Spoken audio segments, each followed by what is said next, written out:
articulación sinovial del codo. Ya, los integrantes de nuestro grupo son Milton Toala, Elizabeth Mera, Leslie Mora y Kerly Loaiz.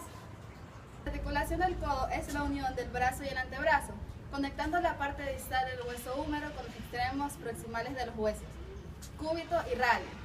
La articulación principal que constituye el codo se denomina húmero radiocubital y puede dividirse en dos partes bien diferenciadas, que es la articulación del húmero radial y el húmero cubital. Por otra parte, el cúbito y el radio forman también una articulación entre sí en las proximidades del codo, la cual se denomina articulación radiocubital proximal.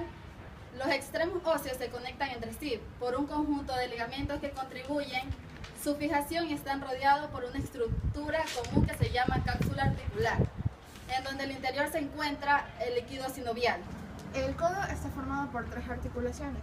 Tenemos la articulación húmero radial, también la articulación húmero cubital y la articulación cubital radial proximal. En articulación húmero radial es una diartrosis del tipo condilia, que hace movimiento de flexión y extensión, pronación y supinación. Las superficies articulares tenemos el húmero, el cóndilo del húmero, el radio, la cúpula radial.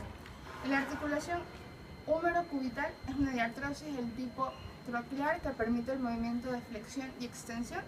Sus superficies articulares son el húmero, la tróquea humeral, la fosa coronoidea y la fosa olecraniana.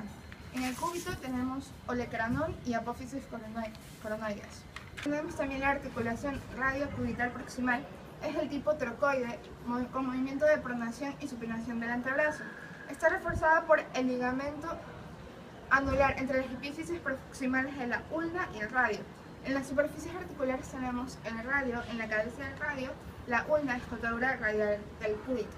Ya, yo les voy a hablar sobre los movimientos que realiza la articulación sinovial.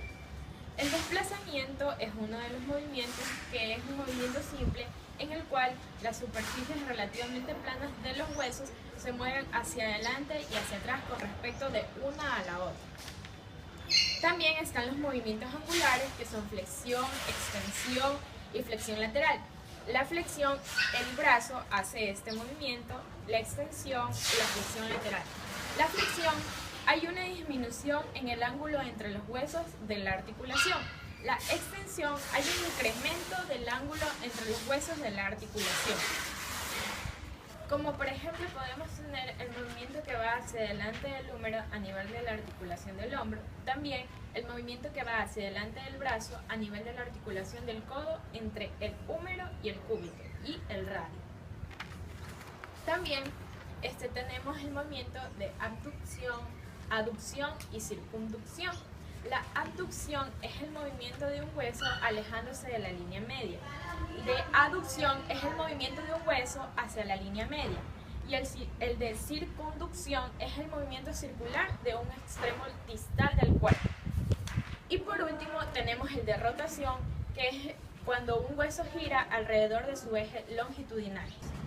La articulación del codo está conformada por 4 ligamentos, como son el anterior, que se inserta en la fosa radial y en la fosa coronoides, el posterior, que tiene fibras transversales que van desde un borde a otro, el colateral externo interno, que posee 3 fascículos, el anterior, que se inserta desde la cara anterior del epicóndilo, el medio, que se inserta en el borde inferior del epicóndilo, el posterior, que se inserta en la cara posterior del epicóndilo, y el interno cubital, que está conformado por fascículo anterior, que va desde la cara anterior de la epitroclea hasta la apófisis coronoides. El fascículo medio, que va desde la cara anterior del borde inferior de la epitroclea hacia la apófisis coronoide.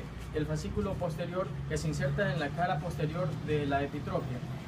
También tenemos el fascículo de Cooper, que se inserta en la apófisis coronoide y en la base del olecranión. Ya. El anular y cuadrado. El anular tiene forma de anillo, se inserta desde el borde anterior de la cavidad sigmoidea menor, y el ligamento cuadrado, que tiene justamente forma de cuadrado y se inserta por debajo del ligamento anular en la cavidad sigmoidea menor y en el cuello del radio.